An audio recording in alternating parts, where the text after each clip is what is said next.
welcome to The Circle. I'm joined today by my co-host, Morgan Rhodes, and our guest, Lane Keller, whose real name is Elaine Keller, but we call her Lane. And tonight we're going to do something a little bit different. We're actually going to talk specifically about Lane's project. And as some of you who watch the shows know, we are all involved with Global Mission of Peace. And we do have a website, and we do have a forum on our website. And on that forum, we have a synopsis of our projects that we're doing. So Lane has a project, and Lane has a company called Brooklyn Indie Press, which is a full-service media company. So give us a little bit of background about your company. Will you please, Lane? Hi, Linda. Thank you for having me on. You're quite welcome. So Brooklyn Indie Press is a means of getting not just important information out to the public that has been largely asleep. It is also about revibration and raising consciousness. A lot of this is being done behind the scenes without being too overt about it. So essentially we're masquerading as a true, and we are true, but a media outfit that covers not just the publishing industry, but also music, film, and TV. So let me just interject one thing. When I first met you, you told me that you had a book, and it was called A Mother's New World Order Handbook, and I ordered it and I read it, and it was written to your daughter for her graduation. But sum up for us the context of what you see going on in the world that you're trying to educate about. Wow, that's such a good question. As a mother, I have very specific concerns, and also as a citizen of the world, of course. But the very, very specific concerns come down to health, vaccinations, of course, spiritual well-being, not falling into the trap of dogma and control, using discernment when it comes to our alleged governing system, because I say alleged because it's no governing system at all, as we know, and to not accept things blindly. I think that would be the biggest thing, to be proactive in what you accept as truth. Do not accept everything just because it's handed out to you. And that just holds true on everything. Don't ever, the media, obviously our loved ones need to be aware of the media and the deceptions that it's fostering. But then as my children grow up and they become parents, I don't want them vaccinating their children. I don't want them to be, on cell phones and in front of TVs, in front of the brainwashing programs, and, it just goes on and on. So, my concerns are comprehensive, I think, and, it applies to the entire world, not just my children. I just use them as a starting place because I can see how difficult it is to educate them. So, your media company is diverse, to say the least. You see an educational breakdown in many domains, but it gets some degree of laughter. I think you want to create this, correct? Yes, because I don't think we cannot ignore the need for joy in the human existence. And joy is so critical to our divinity, and enjoyment and stress. We have been racked with stress, unfairly, because of the system and because of the money control system. So I do not want to let that go, and I would never want to go as a strictly educational outlet.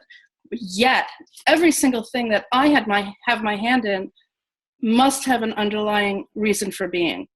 And it must not either, I would say all three. It must educate, it must revibrate, and it must raise consciousness. Now, sometimes that can be done in a very subtle fashion. The other thing I say, especially for writers, is they must come from a place of truth, and they must be awakened. And, that might sound a bit arrogant to say there are some people who are awakened and others who aren't, but But there is a huge line of separation between those two camps right now. And as more people come over to the awakened side and are saying, how did I ever remain asleep for so long? Obviously those numbers are growing in a very good way, but I think that there's a whole massive portion of the population that's being missed. And they need to be taken by the hand and I don't want to be brutal, but some people need to be hit over the head. Well, so give us an example. I mean, it sounds like there's a lot wrong, but what specifically are you after in terms of education? What are you trying to talk about? Okay, so I think that we have, it's not I think, I know that we have been fed a whole bill of goods about our history here in the U.S. I mean, this in the U.S. Okay. The way that we have allegedly been spreading democracy is in truth, as we know, spreading war for corporate greed. We cannot go on blindly thinking that we are, protecting our soldiers. I'm not putting our soldiers down because they come from a place of trying to protect democracy. They've been misled just like everyone else.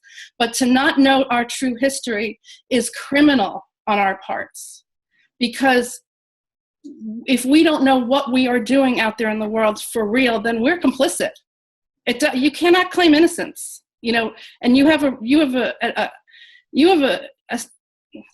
I don't know, it's a mandate to learn the truth of what's going on. So I intend to help that. And by purely means of integrity, by making sure that every single product, I don't want to call it product because that's a cabal word, has negative connotations. It connotes profit. So not profit, not product, but if every single project we put out there has integrity and underlying truth, people will soon flock to this. They will soon be able to, it will help their powers of discernment. We will have integrity. Nothing will pass these doors on any level that puts out the same old, BS that we've been fed. So you What are you trying to do with Brooklyn Indie Press is kind of wade through the cultural pollution and the smog that's there and kind of foster a new literary canon, a new musical canon. You mentioned the word NuRealism. Can you explain that a little bit? Because that seems to really be at the core of your publishing. Thank you. That's a really good point. I appreciate you asking it because I am an artist. I've always been an artist. I don't like what's happening to the artists in our society. In fact, I'm sorry, Morgan, I'm going to step back a little bit to come forward to that question, to NuRealism. One of the things I did was to create a school of, which kind of replaced the lack of art education in the school, which empowers children of every gender orientation, every race, every economic background. That's a filmmaking school that I started with Sundance Award-winning filmmaker, Steve Yeager, and he's still running it in Baltimore. But this kind of sums up what this is about because it's empowerment, it's teaching, it's showing that you can be an artist in today's society and survive. So moving forward to NuRealism, which is an evolution of that project, many years later, NuRealism is a way for art to become proactive. Now, you might say that art has been proactive in the past, but a lot of times it's been hidden. It's been, you go to a museum today, like I was just in the museum, Cleveland Museum of Art. So many of these artists were renegades and rebels, and yet it's completely hidden. You wouldn't know it. So NuRealism is in-your-face art. It's putting the truth out there without candy coating it and without apologizing for it. And the truth is ever evolving. I'm the first to admit we don't know everything that's truthful, but we know what's false. And we are not going to prop up the false reality that we've been forced to live in for however 15 millennia, however long it's been going on. So NuRealism is also a way for the artists of every ilk to survive. Because how did you wake up and know? And how did you wake up? How is it that you got to this? That's a good question. And you saw this stuff going on. What happened for you? Okay. Well, I've never felt I belonged here. I've always been out of step with status quo. Status quo just never sat right with me as a child. And my parents were spiritual pioneers. My parents were the first yoga teachers on Long Island. My mother is a psychic. I lived with the words of Yogananda and Edgar Cayce falling from my lips, because that's the kind of, and Astara, which is a mystery schools. I went to yoga camp for a family vacation, and I made peanut butter and sang Hare Krishna songs. And even though my parents weren't hippies, they were kind of, fell into that sort of a little bit. But I had brown bread and sprouts for lunch when everyone was eating Wonder Bread and peanut butter and Skippy and bologna. So I was always an iconoclast. But what my true turning point came, and that's a good question because it feeds into this, is in 1993. I had written 2 nonfiction books at that point and was bored already with what I was writing. See, I get bored easily because there's always another job to do. Right. So I said, no, I don't want to do this. And Christiane Amanpour was on CNN talking about the Bosnian graves that they had just dug up. I said, I want to learn why people kill each other. Thus, I fell down the Balkan cauldron of the rabbit hole of learning the true history of why Yugoslavia was taken down. And that took 10 years. And I literally it was like my education in history began at that moment. Because everything I had learned or had thought was true up to that point was proven completely and totally wrong. And because I'm like a pit bull for the answer, I won't let go until I get to the true answer, it took me that long to figure it out. And not to say that I have figured it out completely, but I figured it out enough to write that book, which is called Covenant of Poppies, and it is a novel, but it is very much from the standpoint of NuRealism, which is in-your-face art.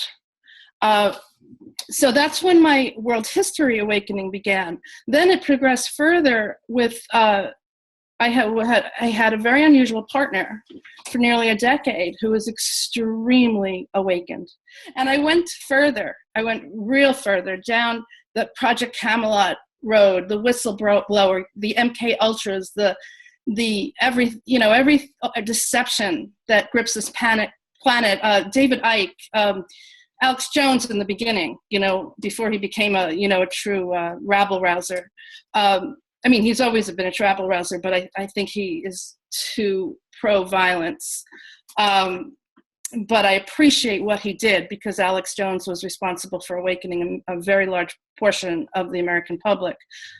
So anyway, I followed all these pioneers, Simon Parks, the early Bill Ryan and Carrie Cassidy interviews and so forth. And thus my awakening continued. And I don't think that learning process ever ends. Now, we have so much more to learn about the galactics and where we are in the universe. And it is endless. So my path of learning is mirrored in these companies, and it's comprehensive. So it's not easy to learn about this stuff. And no. So could you just sum up for people who would be listening in a couple of sentences the major political things that people are unaware of today? Well, I don't think we have a well-educated public, unfortunately. Oh heavens, no, we do not.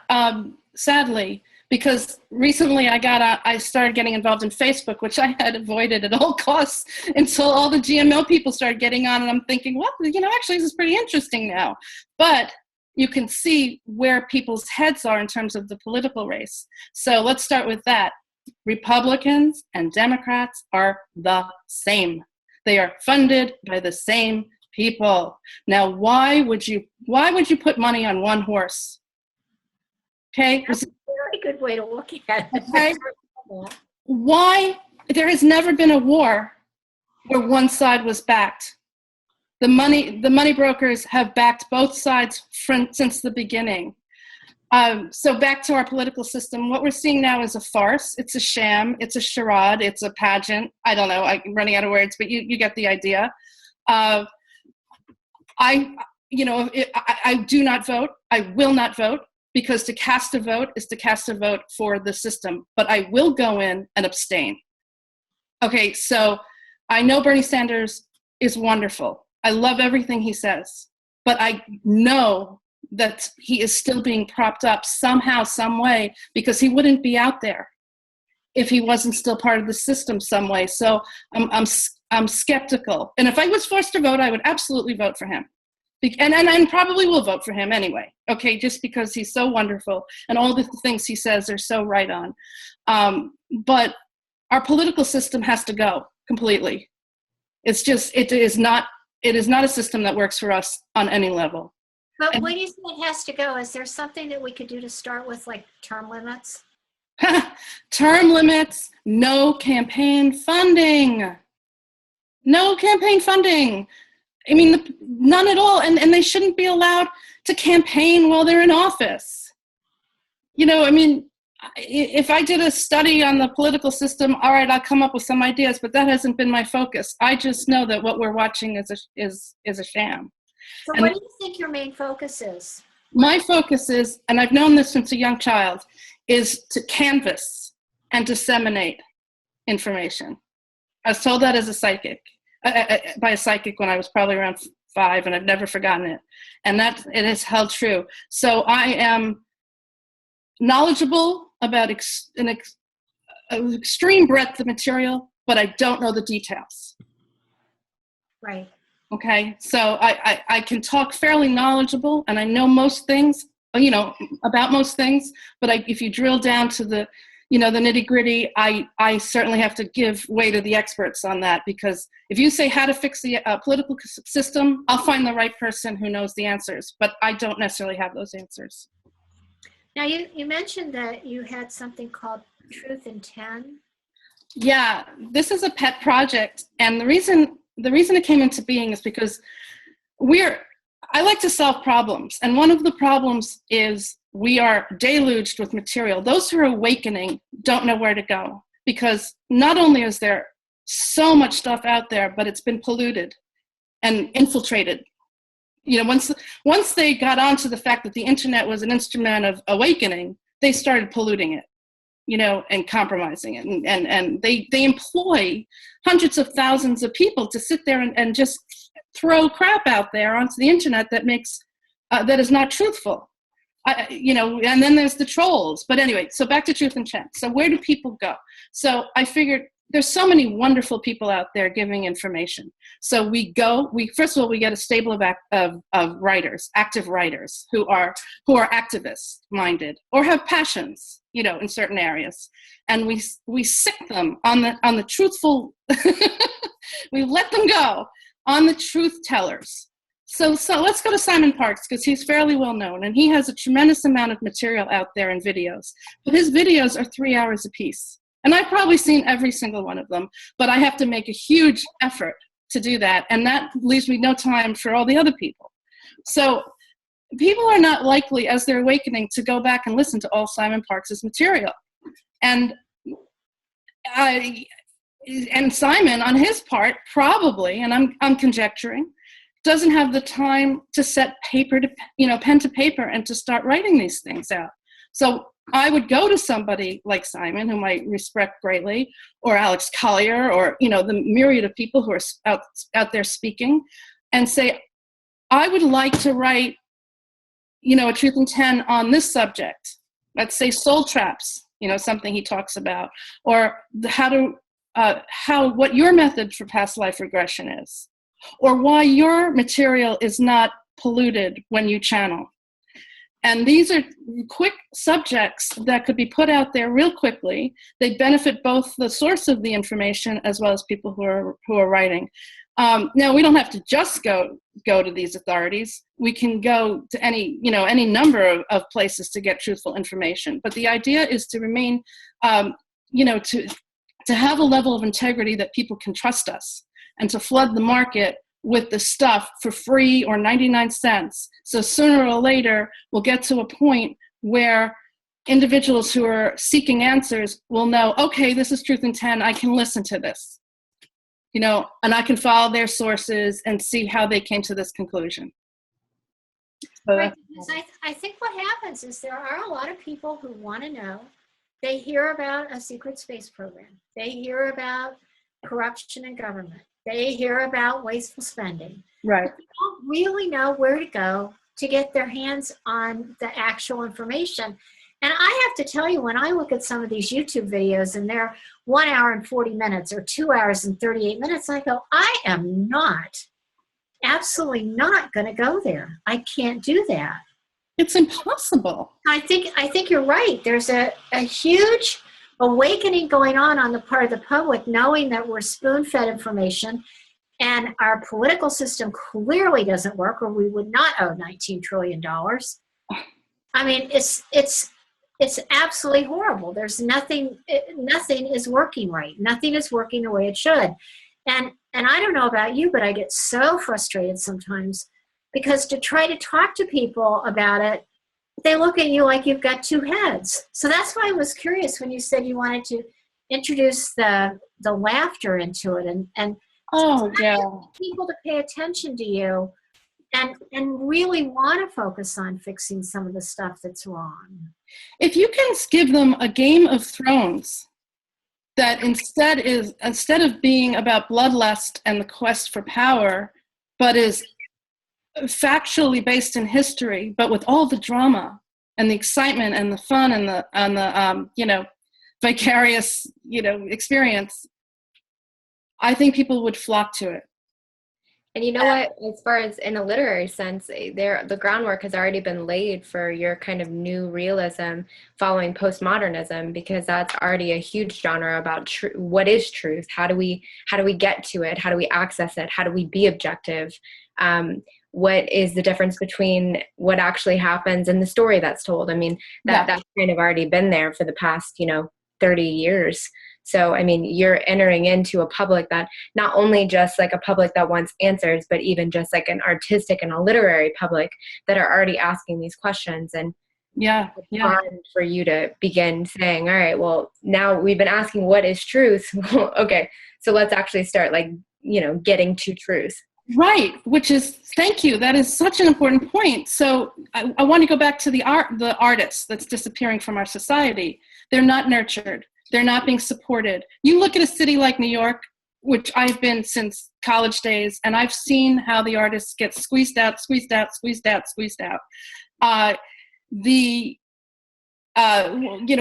of my personal trajectories is to set up artist communities in every state and to fund artists. Any and every artist in any means that they choose to express themselves that are on a quest for truth and or to help society in some way. I would not want to put any kind of parameters on it. Just people who are exploring and who want to change society in a proactive manner. So we need to support our artists. In a community, a society without artists is a dead society. Artists are the ones who break the barriers. They're the ones who think of things in a new way. They're the ones who are unique. The thing is, when you have a profit-based model, now this goes back to, Linda, I think you'd asked me this question a while ago. What do you mean by the new paradigm? Because I have trouble with the cabal words, and by cabal we mean the current powers that be, the control system. These words like corporation, profit, employee.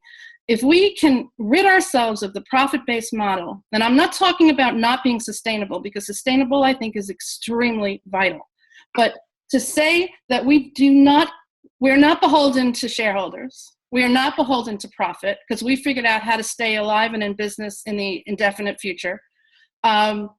We can put out true artwork in every genre. Right now, when you have profit-based, and this is TV, this is everything, you have to put out work that has a proven track record, which right there eliminates the artist. If it has a track record, you're not doing art. Artists break the mold. Artists have something to say, or they say it in a new way or in a different way. I go back to the Cleveland Museum of Art, and I was really so disappointed, because it's one of the world's best museums, allegedly, and it's beautiful, it's wonderful. But it needs to be curated. And one of my other projects is to start a museum in Detroit which is, it needs upliftment, and to start an artist community there, but to do a museum, the same beautiful artwork we're used to seeing, but reframing it as art, as activism, so people can see, so these kids can see that art can do something and have a reason for doing it instead of just drawing or just painting without a reason. Does that answer it? Yeah, and not only that, it's exciting to see someone who's passionate about getting the truth out and educating people. But I also want to speak a little bit about your mom's book that you wrote together. And it's called Why Am I Here? Yes. And it's Joyce Keller with Elaine Keller. And it's a concise guide to your purpose and potential. So let's talk about that for a minute. I have to tell you about the evolution of that book, because this parallels the problems that we've been facing. So in 1994, I had a dream that Oprah Winfrey, now if you remember that was her heyday, that Oprah Winfrey was holding up a little book called Karmascopes. And it was a black book with little white letters, Karmascopes. So as I would do, I'd call my mom, the psychic. My dad interpreted dreams. He was a numerologist. And I'd call him, I said, Ma, okay, so I just had this dream about Oprah. We wrote the book. I have no idea what it's about. And my mother, true to form, says, oh, that's so simple. Which is what she says whenever she's confused. No, she said, oh, that's so simple. We can use the north nodes of astrology to determine why you're here for a specific reason. And I said, okay, I also see, that's great. I also see something like Louise Hay's Blue Book, which explains the spiritual causes of our illness, only to take the circumstances that we experience on a day-to-day basis and explain what the spiritual cause might be. So we developed this kind of karmic dictionary and also a method of determining your purpose. And we took it around. I wrote up the proposal. We did the first few chapters. You do what you do. It kept going into publishing houses right up to the top. And I remember having a meeting in New York not long after, 97, 98, with the people at Penguin. And they were so ready. And then when they, to publish it, and they get to the top, and as usual, somebody would say, but I don't understand it. And this is, no matter how much explaining we did, we could never get past that problem of explanation. People just quite didn't get it. They just weren't there. They couldn't grasp it. So fast forward, my mother, who was very dogged, I pushed it aside. I said, after a few years of shopping it, I said, I have to release it. I can't put more energy into it. Well, she continued. And lo and behold, she changed the title to Why Am I Here? And ARE Press, picked it up. Now that's something, and the book is essentially the same, still with the karmic dictionary, still with the understanding of the north nodes and the astrological reason for our lives, but with a different title, they kind of could get it. Plus, society had progressed in those 20 years enough to understand these concepts. And that's the book. And then we rewrote it, just recently before it came out. Well, thank you, Lane, so much. We're running out of time, but we really appreciate you coming on and your vision. I mean, art really is like the cornerstone of society. And if we have bad art, we have a bad culture. So I really appreciate you trying to mull through that and, create new memes around that. So thank you for coming on. I hope everybody has a good night. Thank you for watching.